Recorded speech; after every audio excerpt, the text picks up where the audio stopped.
Hi అండి, 1111 టారోకి please అండి subscribe చేయండి, లైక్ ఇవ్వండి, షేర్ చేయండి. నాకు సపోర్ట్ చేసినందుకు చాలా చాలా థ్యాంక్స్ అండి. ప్లీజ్ అండి, మీరు ఒక లైక్ ఇస్తే ఈ వీడియో చాలామందికి వెళ్తుంది, నాకు సపోర్ట్ చేసినట్టు ఉంటుంది.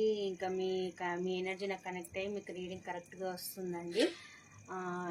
ఇప్పుడు మీ పర్సన్ మీ గురించి ఏం ఆలోచిస్తున్నారు, మీకు ఏం చెప్పాలనుకుంటున్నారో చూద్దాము.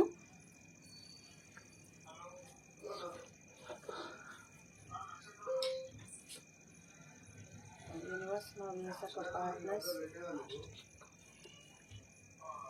ఇంకేం చెప్పాలనుకుంటున్నారో.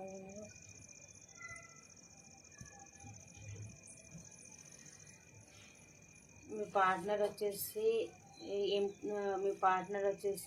ఈ రిలేషన్షిప్లో మీకు ఏం చెప్పాలనుకుంటున్నారంటే, మీ నుంచి గెలిచాను నేను అని ఎంటీ విక్టరీ సాధించాడు మీ పార్ట్నర్ వచ్చేసి. ఇప్పుడు చాలా రిగ్రెట్గా ఫీల్ అవుతున్నారు, చాలా బాధపడుతున్నారు. మీ నుంచి రిలేషన్ ఖరాబ్ అయినందుకు చాలా రిగ్రెట్గా ఫీల్ అవుతున్నారు, మిమ్మల్ని చాలా చాలా మిస్ అవుతున్నారు. మీకు ఏంటంటే పాస్ట్లో మీకు చీటింగ్ చేసిపోయిన దానికి ఇప్పుడు మీకు జస్టిస్ చేయాలనుకుంటున్నాడు. అంటే తనను మోసం చేసుకున్నాడు, మీకు మోసం చేశాడు, తనను మోసం చేసుకున్నాడు అనమాట. మీకు చీటింగ్ చేసిపోయి తను మోసపోయాడు, మిమ్మల్ని మోసం చేశాడు. ఇప్పుడు మీకు ఏదైతే మోసం చేశాడో తన లైఫ్లో ఉన్న పర్సన్ తనను కూడా మోసం చేసినట్టు ఇక్కడైతే కనిపిస్తుందండి. ఇప్పుడు ఏంటంటే ఇప్పుడు మీ దగ్గరికి రావాలి అని అయితే ఆలోచిస్తున్నాడు, మీకు జడ్జిమెంట్ కావాలని అనుకుంటున్నాడు. అంటే మీకు ఒక న్యాయం చేయాలి అని అనుకుంటున్నాడు. మిమ్మల్ని తీసుకొని ఒక కామర్ వాటర్కి వెళ్ళాలి అని అయితే ఆలోచిస్తున్నారు. మీ ఇద్దరి మధ్య ఏదైతే మనస్పర్ధలు ఉన్నాయో అవి తొలగించి మళ్ళీ మీ ఇద్దరు రియూనియన్ కావాలి అని అయితే అనుకుంటున్నాడు. మీ దగ్గరికి రావాలని అయితే అనుకుంటున్నాడు అనమాట. మిమ్మల్ని మ్యారేజ్ కూడా చేసుకోవాలని అయితే అనుకుంటున్నాడు. చాలా ఓవర్ థింకింగ్ చేస్తున్నాడు, చాలా మిస్ అవుతున్నాడు.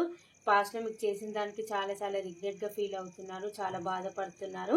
ఇప్పుడు ఈ కనెక్షన్ గురించి ఎంత ఎఫర్ట్స్ అయినా పెట్టాలని అయితే ఆలోచిస్తున్నాడు. మీ దగ్గరికి అయితే రావాలని అయితే ట్రై చేస్తున్నాడు.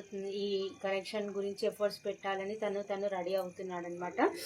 ఇద్దరి మధ్య ఈక్వల్ గివ్ అండ్ టేక్ అయితే ఉండాలని అనుకుంటున్నాడు. పాస్ట్లో ఈక్వల్ గివ్ అండ్ టేక్ లేకనే మీ నుంచి మూవ్ ఆన్ అయ్యి వేరే పర్సన్ గురించి మూవ్ ఆన్ అయ్యి వెళ్ళిపోయారు. ఇప్పుడు మీ వాల్యూ తెలిసి వచ్చి మళ్ళీ మీ లైఫ్లోకి రావాలి, ఇద్దరి మధ్య ఈక్వల్ గివ్ అండ్ టేక్ ఉండాలి, మీకు సారీ చెప్పాలి అని అయితే ఆలోచిస్తున్నారు.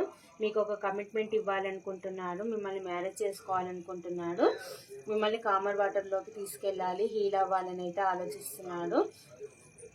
మీకు ఒక ఆఫర్ తీసుకొని రావాలి, ఎమోషనల్ ఆఫర్ ఏదో ఇవ్వాలి మీకు. తన ఎమోషన్స్ మీతో షేర్ చేసుకోవాలని అయితే అనుకుంటున్నారు.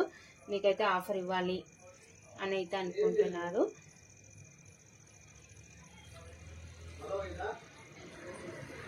కాకపోతే వాళ్ళ మదరు మీ దగ్గరికి రాకుండా ఆపుతుందండి. మీ కనెక్షన్లో వాళ్ళ మదర్ చూపిస్తుంది, వాళ్ళ మదర్ మీ కనెక్షన్ని ఆపుతుంది అనమాట, మీ దగ్గర రాకుండా చేస్తుంది. కాకపోతే వాళ్ళ మదర్ మాట కూడా వినకుండా ఎమోషన్స్ మీకు షేర్ చేయాలని అయితే చూస్తున్నాడు. తన ఎమోషన్స్ మీతో షేర్ చేసుకొని మీతో న్యూ బిగినింగ్ చేసి మిమ్మల్ని మ్యారేజ్ చేసుకోవాలి, ఈక్వల్ గివ్ అండ్ టేక్ ఉండాలి, మీకు న్యాయం చేయాలని అయితే ఆలోచిస్తున్నాడు. దాని గురించి చాలా ఓవర్ థింకింగ్ చేస్తున్నాడు. మీరు ఒప్పుకుంటారా లేదా, పాస్ చీటింగ్ చేసిపోయారు కదా, ఇప్పుడు మీరు తను వస్తే ఒప్పుకుంటారా లేదా అని అయితే ఆలోచిస్తున్నారు. డార్క్ ఎనర్జీలో ఉన్నారు, ఏం చేయాలనేది ఆయనకు అర్థం అవ్వట్లేదు.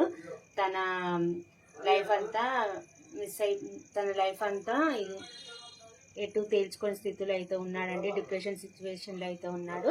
మీ దగ్గరికి అయితే రావాలని స్ట్రెంత్ అయితే తెచ్చుకుంటున్నాడండి. ఎలాగైనా సరే మీకు కమిట్మెంట్ ఇవ్వాలని తను అన్ని విధాలుగా రెడీ అయితే అవుతున్నాడు. ఇప్పుడు ఎన్ని మీ ఇద్దరి మధ్య ఏ డిఫరెన్సెస్ ఉన్నా కానీ అవన్నీ చూడకుండా మీ లవ్ లైఫ్లో విక్టర్ అయితే సాధించాలని అయితే అనుకుంటున్నాడండి. యాక్షన్ తీసుకోవాలని అయితే అనుకుంటున్నాడు. లాంగ్ డిస్టెన్స్లో ఉంటే ట్రావెల్ చేసి రావాలని అయితే చూస్తున్నారండి. మీ పైన స్పైయింగ్ కూడా చేస్తున్నారు. మీరు ఆన్లైన్లో ఎప్పుడు వస్తున్నారు, ఎప్పుడు వెళ్తున్నారు, మీ గురించి ఎప్పటికప్పుడు అప్డేట్ అయితే తీసుకుంటున్నారండి. మీ దగ్గరికి అయితే మోరల్ ఎనర్జీ వచ్చేసి ఏంటంటే, పాస్ట్లో మిమ్మల్ని చీటింగ్ చేసిపోయిన దానికి ఇప్పుడు రిగ్రెట్గా ఫీల్ అయ్యి మీ లైఫ్లోకి వచ్చి రీయూనియన్ అయ్యి మిమ్మల్ని మ్యారేజ్ కమిట్మెంట్ ఇవ్వాలని అయితే ఆలోచిస్తున్నారండి. 24/7 మీ గురించి ఆలోచిస్తున్నారు. ఇక్కడ రాశులు వచ్చేసి మిథున, తుల, కుంభరాశి, మేష, సింహ, ధనుసు రాశి, వృషభ, కన్య, మకర రాశి, కర్కాటక, వృశ్చిక, మీన రాశి అండి. అక్కడ నెంబర్స్ వచ్చేసి 6, 5, 8, 9, 6, 5 అన్నట్టుగా ఉందండి. ఇక్కడ నెంబర్స్ వచ్చేసి ఇదండి. మీ పార్ట్నర్ మీతోని రీయూనియన్ కావాలని అయితే కోరుకుంటున్నారు. ఈక్వల్ గివ్ అండ్ టేక్ కావాలని అయితే కోరుకుంటున్నారు.